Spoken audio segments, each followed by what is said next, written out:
Hi friends, ಉದ್ಯೋಗ ಮಾಹಿತಿ YouTube ಚಾನಲ್ಗೆ ತಮಗೆಲ್ಲರಿಗೂ ಆತ್ಮೀಯ ಸ್ವಾಗತ. ಏರ್ಪೋರ್ಟ್ಸ್ ಅಥಾರಿಟಿ ಆಫ್ ಇಂಡಿಯಾದಲ್ಲಿ ಖಾಲಿ ಇರುವ ಹುದ್ದೆಗಳ ನೇಮಕಾತಿಗಾಗಿ ಅಧಿಸೂಚನೆ ಹೊರಡಿಸಿದ್ದಾರೆ. ಅಂದರೆ ಭಾರತೀಯ ವಿಮಾನ ಪ್ರಾಧಿಕಾರದಲ್ಲಿ ಖಾಲಿ ಇರುವ ಹುದ್ದೆಗಳ ನೇಮಕಾತಿಗಾಗಿ ಅಧಿಸೂಚನೆ ಹೊರಡಿಸಿದ್ದಾರೆ. ಈ ಅಧಿಸೂಚನೆದ ಕಂಪ್ಲೀಟ್ ಮಾಹಿತಿ ಈ ವಿಡಿಯೋದೊಳಗಿರ್ತದೆ. ಅದಕ್ಕಾಗಿ ವಿಡಿಯೋ ಸ್ಕಿಪ್ ಮಾಡಲಾರ್ದಂಗೆ ಕೊನೆ ತನಕ ನೋಡ್ರಿ. ಗ್ರೂಪ್ ಸಿ ಹುದ್ದೆಗಳು ಖಾಲಿ ಇರ್ತಕ್ಕಂಥದ್ದು. ಗ್ರೂಪ್ ಸಿ ಹುದ್ದೆಗಳು ಅಂತಂದ್ರೆ ಇಲ್ಲಿ ನೋಡ್ರಿ, ಜೂನಿಯರ್ ಅಸಿಸ್ಟೆಂಟ್ ಆಮೇಲೆ ಸೀನಿಯರ್ ಅಸಿಸ್ಟೆಂಟ್ ಈ ರೀತಿಯ ಒಟ್ಟಾರೆಯಾಗಿ 119 ಹುದ್ದೆಗಳು ಖಾಲಿ ಇರ್ತಕ್ಕಂಥದ್ದು. ಈ 119 ಹುದ್ದೆಗಳ ನೇಮಕಾತಿಗಾಗಿ ಅಧಿಸೂಚನೆ ಹೊರಡಿಸಿರ್ತಕ್ಕಂಥದ್ದು. ಸ್ವಲ್ಪ ವೇಕೆನ್ಸಿ ಡೀಟೇಲ್ಸ್ ನೋಡೋಣ್ರಿ. Junior assistant fire service, junior assistant fire ವಿಭಾಗ ಒಟ್ಟು 73 ಹುದ್ದೆಗಳು ಖಾಲಿ ಅದಾವ್ರಿ. ಇವು ನೋಡ್ರಿ ಎಕ್ಸ್ ಸರ್ವಿಸ್ ಮೆನ್ದರಿಗೆ ಮೀಸಲಾತಿ ಇರ್ತಕ್ಕಂಥದ್ದು. 73 ಹುದ್ದೆಗಳ ಎಕ್ಸ್ ಸರ್ವಿಸ್ ಮೆನ್ ಅಥವಾ ಮಾಜಿ ಸೈನಿಕ ಅಭ್ಯರ್ಥಿಗಳಿಗೆ ಮೀಸಲಿರ್ತಕ್ಕಂಥದ್ದು. ಅದಕ್ಕಾಗಿ ಈ ಹುದ್ದೆಗಳಿಗೆ ಮಾಜಿ ಸೈನಿಕ ಅಭ್ಯರ್ಥಿಗಳು ಮಾತ್ರ ಅರ್ಜಿ ಸಲ್ಲಿಸಬೇಕ್ರಿ. ಓಕೆ ರೀ. ನೆಕ್ಸ್ಟ್ ಜೂನಿಯರ್ ಅಸಿಸ್ಟೆಂಟ್ ಆಫೀಸ್ ವಿಭಾಗ 2 ಹುದ್ದೆಗಳದಾವ್ರಿ. ಈ ಹುದ್ದೆಗಳ ನೋಡ್ರಿ ಅಂಗವಿಕಲ ಅಭ್ಯರ್ಥಿಗಳಿಗೆ ಮೀಸಲದಾವ್ರಿ. ಹಾಗಾಗಿ ಅಂಗವಿಕಲ ಅಭ್ಯರ್ಥಿಗಳು ಮಾತ್ರ ಅರ್ಜಿಯನ್ನ ಸಲ್ಲಿಸಬೇಕ್ರಿ. ಇನ್ ಕೇಸ್ ಅಂಗವಿಕಲ ಅಭ್ಯರ್ಥಿಗಳ ಅರ್ಜಿ ಸಲ್ಲಿಸಿರಲಿಲ್ಲ ಅಂತಂದ್ರೆ ಬೇರೆ ಕ್ಯಾಂಡಿಡೇಟ್ಸ್ಗಳನ್ನು ಆಯ್ಕೆ ಮಾಡಿಕೊಳ್ಳಲಾಗ್ತದೆ. ನೆಕ್ಸ್ಟ್ ಸೀನಿಯರ್ ಅಸಿಸ್ಟೆಂಟ್ ಅಕೌಂಟ್ಸ್ ವಿಭಾಗ 19 ಹುದ್ದೆಗಳದಾವ್ರಿ. ಯಾರು ಬೇಕಾದ್ರೆ ಅರ್ಜಿಯನ್ನ ಸಲ್ಲಿಸಬಹುದು. ಈ 19 ಹುದ್ದೆಗಳಲ್ಲಿ ಮಾಜಿ ಸೈನಿಕ ಅಭ್ಯರ್ಥಿಗಳಿಗೆ 2 ಹುದ್ದೆಗಳ ಮೀಸಲಾತಿ ಅದಾವ್ರಿ. ಅಂಗವಿಕಲ ಅಭ್ಯರ್ಥಿಗಳಿಗೆ 5 ಹುದ್ದೆಗಳ ಮೀಸಲಾತಿ ಅದಾವ್ರಿ.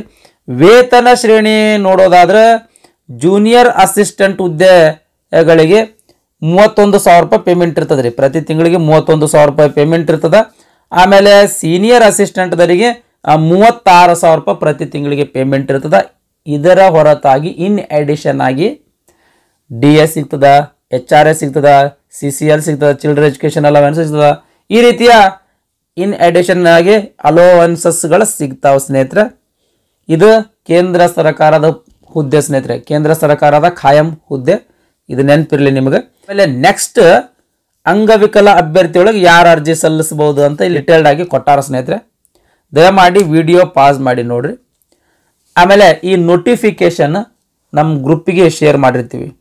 ಇನ್ನೂ ತನಕ ನಮ್ಮ ಗ್ರೂಪಿಗೆ ಯಾರು ಜಾಯ್ನ್ ಆಗಿಲ್ಲ, ಲಿಂಕ್ ಡಿಸ್ಕ್ರಿಪ್ಷನ್ದಾಗ ಇರ್ತದ. ಆ ಲಿಂಕ್ ಮೇಲೆ ಕ್ಲಿಕ್ ಮಾಡಿ ನಮ್ಮ ಗ್ರೂಪನ್ನು ಜಾಯ್ನ್ ಆಗ್ರಿ.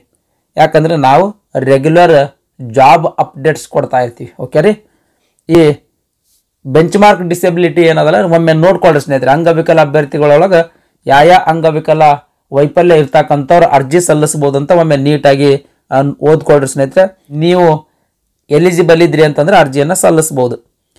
ನೆಕ್ಸ್ಟ್ ಈ ಹುದ್ದೆಗಳಿಗೆ ಎಕ್ಸಾಮ್ ನಡೆಸ್ತಾರ್ರಿ. ಎಕ್ಸಾಮ್ ನಡೆಸಿ ನೇಮಕಾತಿ ಮಾಡ್ಕೊಳ್ಳಾಗ್ತದ. ಎಕ್ಸಾಮಿನೇಷನ್ ಸೆಂಟರ್ಸ್ ಬಗ್ಗೆ ನೋಡೋದಾದ್ರೆ ನಮ್ದು ಕರ್ನಾಟಕದಲ್ಲಿ ಬೆಳಗಾಂ ಮತ್ತು ಬೆಂಗಳೂರಲ್ಲಿ ಎಕ್ಸಾಮಿನೇಷನ್ ಸೆಂಟರ್ಸ್ ಇರ್ತಕ್ಕಂಥದ್ದು. ಪ್ರಮುಖ ದಿನಾಂಕಗಳ ಬಗ್ಗೆನೂ ಕೂಡ ನೋಡೋದಾದ್ರೆ ನೋಡ್ರಿ, ಈ ಹುದ್ದೆಗಳಿಗೆ AAI ಅಫೀಸಿಯಲ್ ವೆಬ್ಸೈಟ್ ಐತ್ರಿ.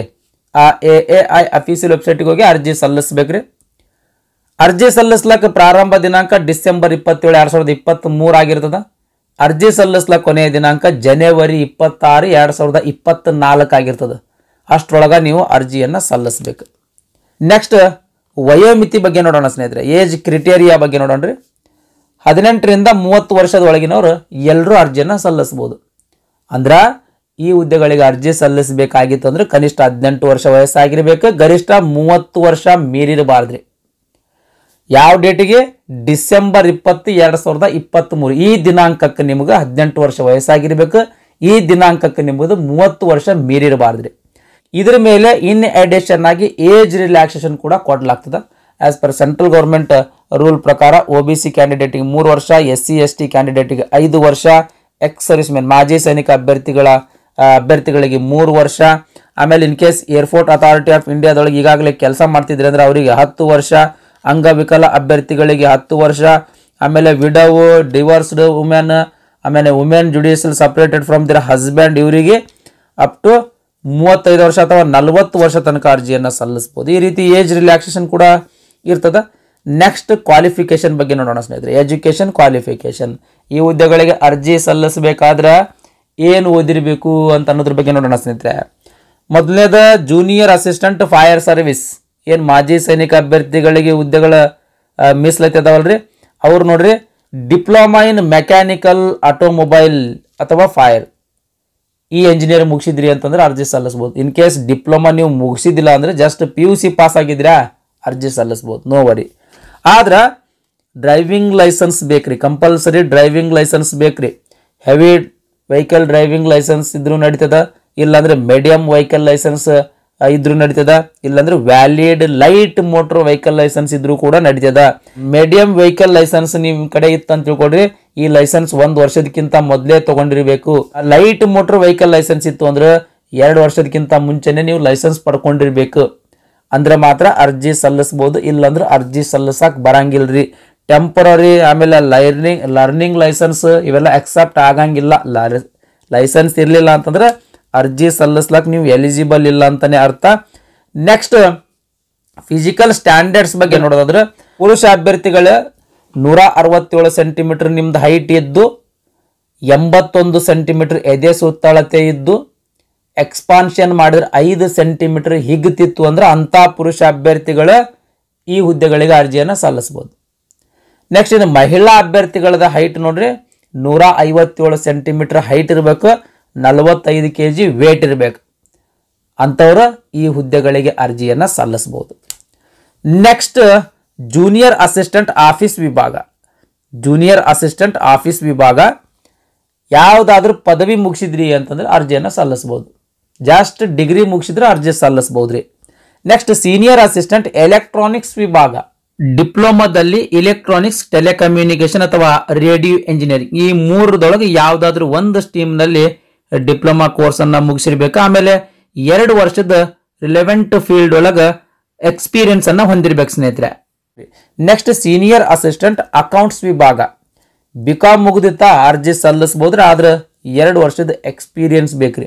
Preparation of financial statement, taxation, direct ಅಥವಾ direct and indirect tax, audit and other finance and accounts related field ಒಳಗೆ 2 ವರ್ಷದ ಎಕ್ಸ್ಪೀರಿಯನ್ಸ್ ಇರಬೇಕ್ರಿ, ಅಂತವ್ರು ಅರ್ಜಿಯನ್ನ ಸಲ್ಲಿಸಬಹುದು.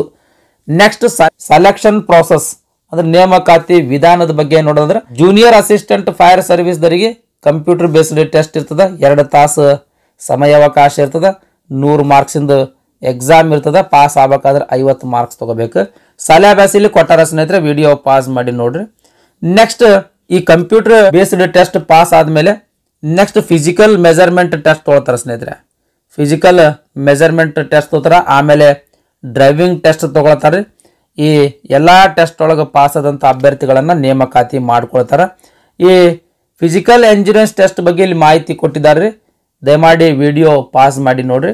100 ಮೀಟರ್ ರನ್ನಿಂಗ್ ಅದ, rope climbing, pole climbing, 60 metre running with human dummy, full ladder climbing, ಈ ರೀತಿ ಫಿಸಿಕಲ್ ಎಫಿಷಿಯನ್ಸಿ ಟೆಸ್ಟ್ ಇರ್ತದ್ರಿ. ಪ್ರತಿಯೊಂದಕ್ಕೂ 20 ಮಾರ್ಕ್ಸ್ ಇರ್ತಾವ್ರಿ. 100 ಮೀಟರ್ ರನ್ನಿಂಗಿಗೆ 20 ಮಾರ್ಕ್ಸು, ರೋಪ್ ಕ್ಲೈಂಬಿಂಗಿಗೆ 20 ಮಾರ್ಕ್ಸು, ಪೋಲ್ ಕ್ಲೈಂಬಿಂಗ್ 20 ಮಾರ್ಕ್ಸು, ಈ ರೀತಿ ಪ್ರತಿಯೊಂದು ಫಿಸಿಕಲ್ ಎಫಿಷಿಯನ್ಸಿ ಟೆಸ್ಟ್ಗಳಿಗೆ 20 ಮಾರ್ಕ್ಸ್ ಇರ್ತದ್ರಿ. ಮಾರ್ಕ್ಸ್ ಯಾವ ರೀತಿ ಅಲಾಟ್ ಮಾಡಲಾಗ್ತದ ಅಂತ ಇಲ್ಲಿ ಮೆನ್ಷನ್ ಮಾಡಿರ್ತಕ್ಕಂಥದ್ದು, ದಯಮಾಡಿ ವಿಡಿಯೋ ಪಾಸ್ ಮಾಡಿ ನೋಡ್ರಿ. ನೆಕ್ಸ್ಟ್ ಜೂನಿಯರ್ ಅಸಿಸ್ಟೆಂಟ್ ಆಫೀಸ್ ವಿಭಾಗ.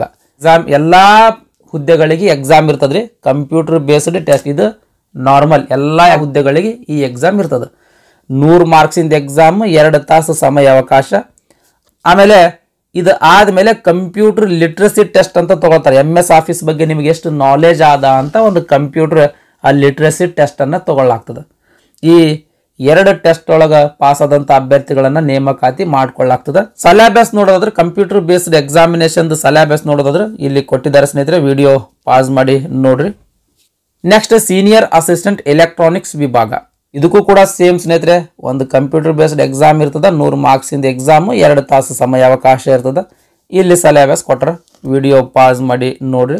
ಸೀನಿಯರ್ ಅಸಿಸ್ಟೆಂಟ್ ಅಕೌಂಟ್ಸ್ ವಿಭಾಗ, ಇವರಿಗೂ ಕೂಡ ಸೇಮ್ ಎಕ್ಸಾಮ್ ಸ್ನೇಹಿತರೆ, ಕಂಪ್ಯೂಟರ್ ಬೇಸ್ಡ್ ಎಕ್ಸಾಮ್, 100 ಮಾರ್ಕ್ಸ್ ಇಂದ 2 ತಾಸು ಸಮಯಾವಕಾಶ. ಆಮೇಲೆ ಇದಾದ್ಮೇಲೆ ಕಂಪ್ಯೂಟರ್ ಲಿಟ್ರಸಿ ಟೆಸ್ಟ್ ತಗೊಳ್ತಾರೆ. ಅಂದ್ರೆ MS ಆಫೀಸ್ ಬಗ್ಗೆ ನಿಮಗೆ ಎಷ್ಟು ನಾಲೆಜ್ ಆದಂತ ಕಂಪ್ಯೂಟರ್ ಲಿಟ್ರಸಿ ಟೆಸ್ಟ್ ತಗೊಳ್ತಾರೆ ಸ್ನೇಹಿತರೆ. ಕಂಪ್ಯೂಟರ್ ಬೇಸ್ಡ್ ಎಕ್ಸಾಮ್ದೊಳಗೆ ಅತಿ ಹೆಚ್ಚು ಅಂಕ ಗಳಿಸಿ ಈ ಕಂಪ್ಯೂಟರ್ ಲಿಟ್ರಸಿ ಟೆಸ್ಟ್ ಒಳಗೆ ಪಾಸ್ ಆದಂಥ ಅಭ್ಯರ್ಥಿಗಳನ್ನು ನೇಮಕಾತಿ ಮಾಡಿಕೊಳ್ಳಾಗ್ತದೆ. ನೆಕ್ಸ್ಟ್ ಅಪ್ಲಿಕೇಶನ್ ಫೀ ಬಗ್ಗೆ ನೋಡೋಣ ಸ್ನೇಹಿತರೆ.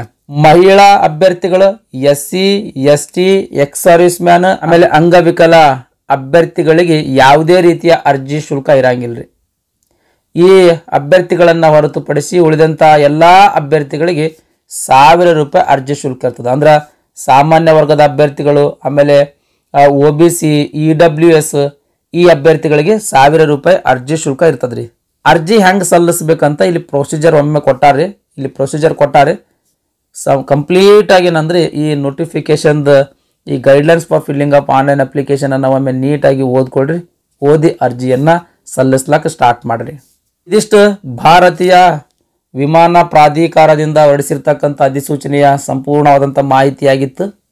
ಈ ವಿಡಿಯೋ ನಿಮ್ಗೆ ಇಷ್ಟ ಆಗಿತ್ತು ಅಂದ್ರೆ ದಯಮಾಡಿ ಲೈಕ್ ಬಟನ್ ಮೇಲೆ ಪ್ರೆಸ್ ಮಾಡಿರಿ. ಅದೇ ರೀತಿ ನಿಮ್ಮ ಫ್ರೆಂಡ್ಸರ್ಗೂ ಕೂಡ ಶೇರ್ ಮಾಡಿರಿ ಅಂತ ವಿನಂತಿಸಿಕೊಳ್ತಾ ಇವತ್ತಿನ ವಿಡಿಯೋವನ್ನು ಮುಗಿಸ್ತಾ ಇದ್ದೀನಿ. ಧನ್ಯವಾದಗಳು.